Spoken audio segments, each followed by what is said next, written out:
everybody, welcome back to Growing in the Cove. My name is Stacy and I garden in Zone 5B, Newfoundland. First of all, I just wanted to take a moment to thank all of my new viewers and subscribers who seem to have found me from my last video. I got a lot of traffic from people all over Canada in my last video. And I'm not sure why that happened, but I'm really excited about it, and thank you for all of my new viewers. I really appreciate that you're here.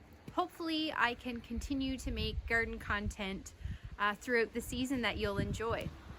So as you can see, it's a very snowy day out here in the garden, and I am going to be working on a project that I do every year, and that's called winter sowing, where I take old containers that otherwise would be going into the recycling, and I upcycle them into little greenhouses, which I will be planting seeds into and sticking them out into the snow. So if you're interested to see how I do that, keep watching. And so if you're interested, please keep watching. It's so much nicer to be indoors at my potting bench. So first of all, I just wanted to go over what winter sowing is. So winter sowing, I have the definition, is a method of starting seeds outdoors in the winter using containers to mimic natural conditions.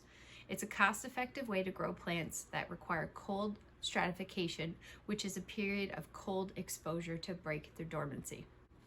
So the benefit of this is that it saves time. You can pretty much set it and forget it. It's a really cost-effective way to start a lot of plants, and it actually also produces really hardy plants because they've sprouted in these conditions. You don't actually have to worry about hardening off the plants. So when they are ready to go into the garden, you can just plant them out, whether that's after the last frost, or maybe there's still a risk of frost outside. That's totally okay, especially for these plants that are very cold tolerant anyway. So it produces these really sturdy, hardy little seedlings that go out into the garden. And as soon as they get in the ground, they tend to take off a lot faster than anything that you would start indoors. So it is a really cool method. I do it every year, and I do have mixed success with it. I tend to do better with flowers than with vegetables. However, I do have some ideas of seeds that you could try. So for flowers, snapdragons, pansies, I always start pansies using this method every year. I will start some indoors to get earlier plants to put out in the garden, but I always winter sow some, and I will just put chunks of them all around the garden, and it's a great way to start a lot of pansies at once. Poppies, this is the only way I've ever been successful in growing poppy seeds, so this is the method I exclusively use every year. A lot of perennials, as I already mentioned, like coneflower, delphinium, columbine, or rudbeckias. Biennials, this is a great way to start. So biennials are flowers that will bloom in the second year. So examples of that would be like foxgloves, hollyhocks, campanula, sweet williams. There's a lot of different flowers that work really well with this method. Verbena bonariensis, I will include a picture. One of my favorite plants to put in my garden out in the landscape, and pollinators go crazy for it. Larkspur, nigella, forget-me-nots, the list goes on. You can Google lists of this, and there are so many flowers that do great with this method. For vegetables, kale, broccoli, cauliflower, onions, scallions or green onions, Brussels sprouts, cabbage, kohlrabi, beets, spinach, lettuce, Swiss chard, bok choy. So there are a lot of vegetables as well. The one thing that all of those vegetables had in common is that they're all very cold, hardy vegetables. So I wouldn't do it with anything that likes hot weather, like tomatoes, peppers. I know people do have success in other parts of the world, but I don't think we have a long enough growing season for that. So those hot weather things, I start indoors myself. But for cold hardy plants, this is a really good method. Okay, so what you're gonna need for this is potting soil, seeds, and some containers. And if you have bottles, you will need some duct tape or something to keep your container closed. So what I'm using today is I've got orange juice container, holes drilled in the bottom, and I've removed the lid on top so precipitation can enter into the bottle when I put it outside. You can also use these lettuce or spinach trays, and I have drilled holes in the top and I've drilled holes in the bottom. I've also got these little soup containers, and again, I have drilled holes in the top and the bottom. The one thing all of these containers have in common is that they are all transparent, so light can pass through and create a little greenhouse effect. I know I've seen online as well that some people will use the big plastic clear totes that you can buy, and they'll drill drainage holes in the bottom and put holes in the top, and then just fill those totes with pots that they've planted the seeds in. I haven't tried that method, so I can't speak to it, but there are thousands of ideas on how to do this, especially if you look online. There are a lot of resources. So let's get started. To start, I'm going to show you which seeds I'm winter sowing today. I already did one round a couple weeks ago, and they're already out in the garden. That included a lot of poppies and other perennials, mostly that I actually collected seeds from my own garden last year. So it's a great way to start more plants on a budget using seeds from plants you already have. And it's a very, what would I say, low commitment way to just, you know, experiment with different seeds. So this was given to me in a seed swap. This is the Autumn Sun Coneflower. I've got the Columbine Aquilegia McKenna mix. I've got the Painted Daisy Robinson's Pyrethrum. Looks really pretty. I've got some Oriental Poppies. They're a mix. Columbine Blue Star. And very excited, this is actually an annual called Cleome, and it's the Rainbow Fountain mixed. It's also called Spider Flower, and I've been wanting to try this for years, so I really hope this is effective. So first off, I'm going to fill up my container with some soil. I just use regular potting mix. There's nothing special you need to get for this. This is just what I have on hand. And you're not going to want to fill it right up to the top, because I want to leave room for when the seeds sprout that the plants have a little bit of headroom to grow up, and that they're not actually just hitting the top of the lid right away. So the first thing I'm starting with is this Painted Daisy. So I just follow the directions. Whatever the directions are for the seed depth, I will duplicate that in the winter sowing method. So I'm actually using up the remainder of this package. I've used up a lot of seeds actually already this winter, which is a good thing considering how many new packs I've already purchased. So I'm just going to sprinkle these all over the top.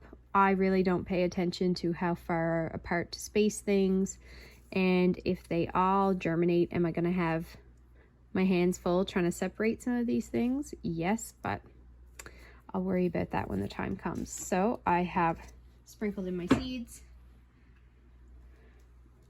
and then I'm going to cover with about 1/4 inch of soil.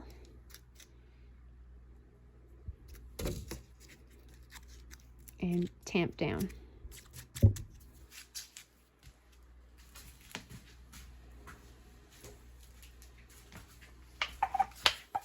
As a secondary measure to make sure that so the soil that I've placed in this container is actually pre-moistened, and I would recommend definitely wet down your soil before you plant. But I'm also going to take my sprayer and I'm going to spray it down with water and give it a good soaking. Even though I know there'll be lots of precipitation, I like to give the seeds a good start like that. So in this case, I'll pop on the container, and this is ready to go out into the garden. Oh, I've almost forgotten. Make sure you label your containers. In my experience, Sharpie does not last in the garden, so or to the elements. So what I tend to do is I use these plant tags. This one is really old, it's been used a million times, and I will write on it in pencil,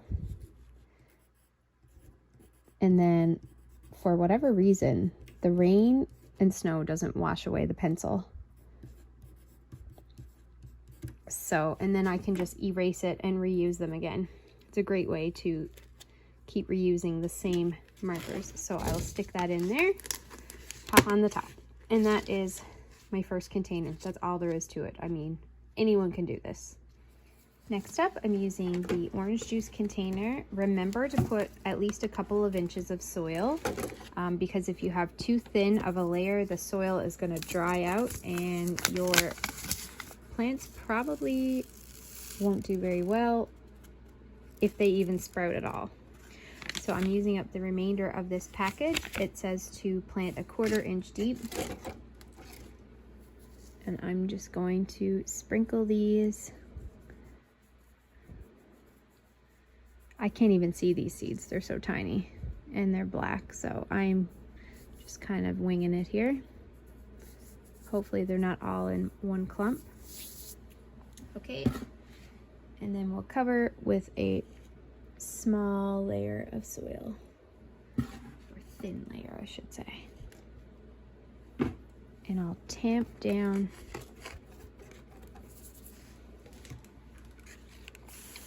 get my sprayer.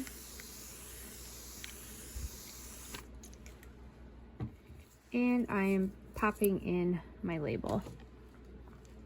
For this one, I'm actually using these new peel off Sharpie markers that I got. They're kind of like a, I don't know what they call them, a grease pencil, I think. But anyway, so I've got my label on, and I will close the container, and then I take duct tape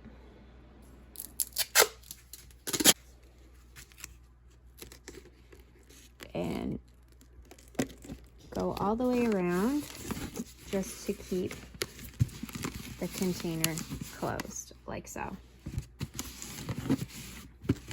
And that's it. Okay, so let's do some oriental poppies. I'm gonna stick my marker in. And in general, oriental poppies, or any poppy seed, I don't cover. They're really, really tiny seeds, and the general rule of thumb is the smaller the seed, the less soil you want on top of the seeds. So if they're really tiny like these, I don't put any soil on top at all. Poppies do need light to germinate. But what I will do is I will make sure they have good contact with the soil. Give it a spray.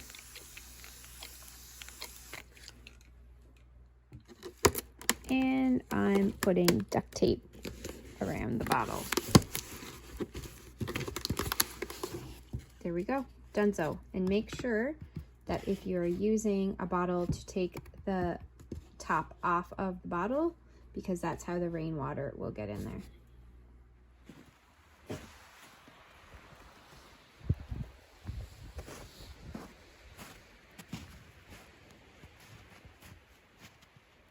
The next step is sticking your containers out in the snow.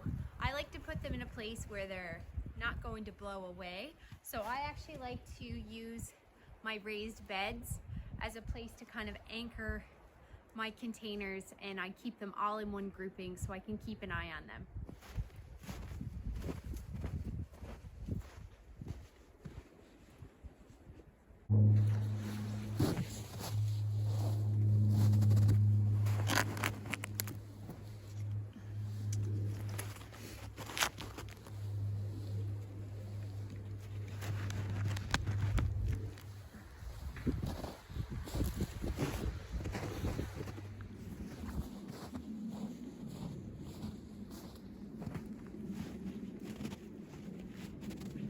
And that concludes winter sowing.